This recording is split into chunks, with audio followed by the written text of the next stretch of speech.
What God cannot do does not exist. What God cannot do does not exist. What God cannot do does not exist. My name is Dabo from Lagos State, and I'm here to share my testimony of God's wonderful work in my life. Sometime in late August, I got a call and that my mother had collapsed and she couldn't walk. She was in a lot of pain.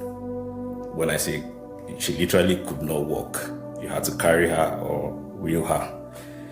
And after numerous back and forth with the hospital, tests and all of that, she was diagnosed with osteoarthritis and lumbosacral spondylosis.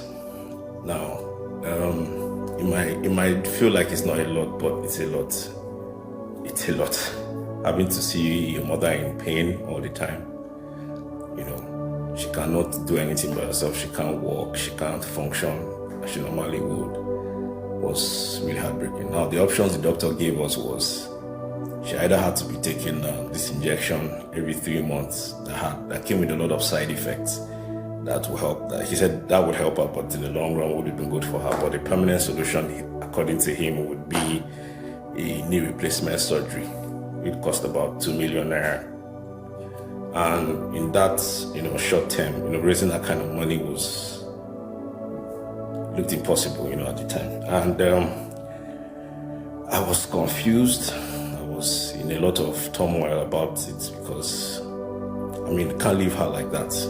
And anybody who knows what it feels like to care for an elderly person, you know that it's a lot of work. It takes a lot of toll on you. It takes a lot of your resources. And I was really hoping for a miracle. And on the day, I think that was on the 15th of November, if I remember correctly, there was a brother that gave his testimony on the platform about his mother having similar experience, having to deal with osteoarthritis and needing a knee replacement surgery too, and how God healed her. And that testimony really moved me that day. I teared a little bit and it moved my feet, and I spoke to God and I said, I want my mother to be a particle of God's miracle. I want God to heal her too. And God did it. Because 2 days later, I got a call from my mother and my sister. And she had taken a nap, woken up hungry, and wanted to eat.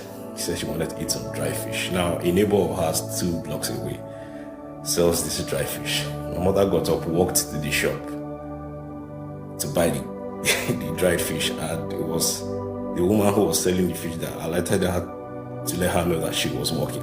She didn't even know that she had gotten up to walk. Pain gone, and it just feels amazing. Sometimes you don't think that these things can happen to you as a person, and then it happens, and it's really wonderful. I give up praise and thanks to God. It was about time I shared this testimony, so I'm sharing it now. I want to say thank you to Pastor Jerezi, to Pastor Eno, Pastor Guru, and the entire NSPPD group. You guys are allowing God to do amazing work through you, and I say God bless you all. Thank you.